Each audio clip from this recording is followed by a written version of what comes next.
One of my favorite podcasts out there, man. And I like how they waited to all the negativity surrounding Kwame Brown. I like how they waited a little bit to let that kind of die out a little bit to catch him while he more. Because Kwame came out striking. Kwame came out angry, you know what I'm saying? I fuck with Kwame though, man. And people try to say he repetitive, but people think he repetitive when you got to keep telling them the same shit. If Black America messed up, why I'm going to change my message? I'm going to keep saying the same thing and try to find a different way to convey my message to y'all. But Kwame had a real message, man. He a real smart dude. Man, I love to find, man, because it's rare, man. I love dudes with wisdom and a lot of common sense because it's rare, bro. Nowadays, you either got to play dumb or just not talk as much so people won't be threatened and think you know everything. It's crazy, bro. Like, people believe in all the fake shit, but don't nobody believe in no real shit, man. So, man, it was a great interview with Kwame. Man, it's like, and I like how the pivot dudes, like, they don't try to interview you and go all over the place. They kind of let you do a lot of talking, but then they direct what you talk about. And you know, man, that was a good ass interview. I ain't gonna lie, like. And they kind of act like Kwame a big ass dude. They was like, man, you a big ass dude. And Kwame is menacing. Like Kwame look menacing. He made them football players look like kids, bro. That boy huge. Great interview, man. But I ain't gonna say the part I didn't like, cause see, that's what I like about the pivot is they gonna have a little pushback. See, that's what make the pivot so raw. They gonna play devil's advocate a little bit. They gonna have a little pushback.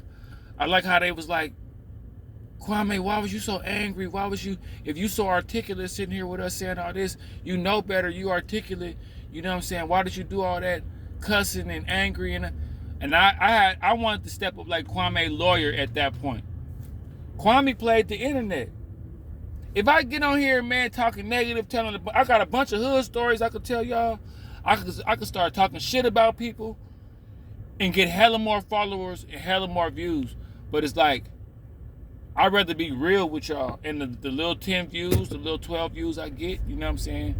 I'll get them. Kwame came out and did the opposite. He knows being negative, talking shit. And then he had a reason to talk crazy too. Matt Barnes and them, Stephen A and them try to call him a bust. They try to really do that boy like he didn't know. Man, come on, man. They tried to really shit on that man. So he came out swinging. That was good for his YouTube career. That helped his YouTube career. Being a YouTuber, it's good to have charisma.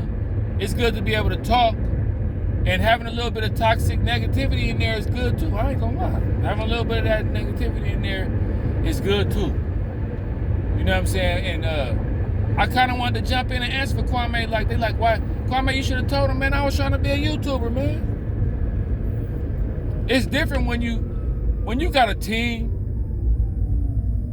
Like, it's different to come out on YouTube because you can have a cameraman, you could be, you know.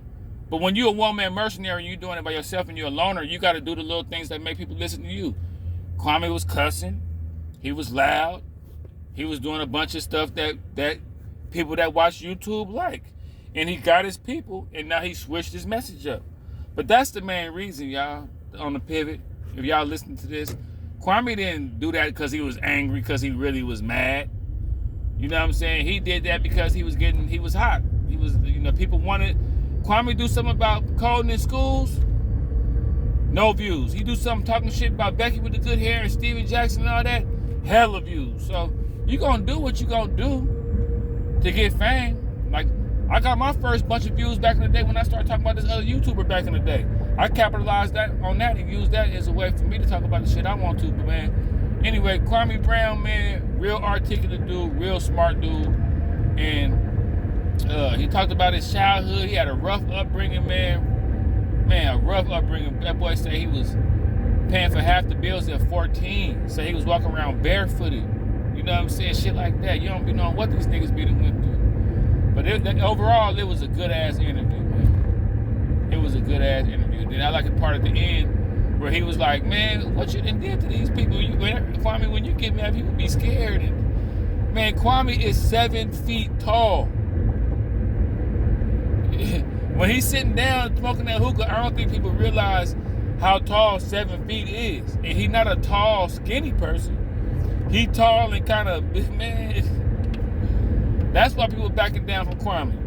Shit, nobody want to run into Kwame in real life. This boy 7'2" or some shit like that. Man, come on, man. But yeah, great interview. The Pivot. I'm fucking with it.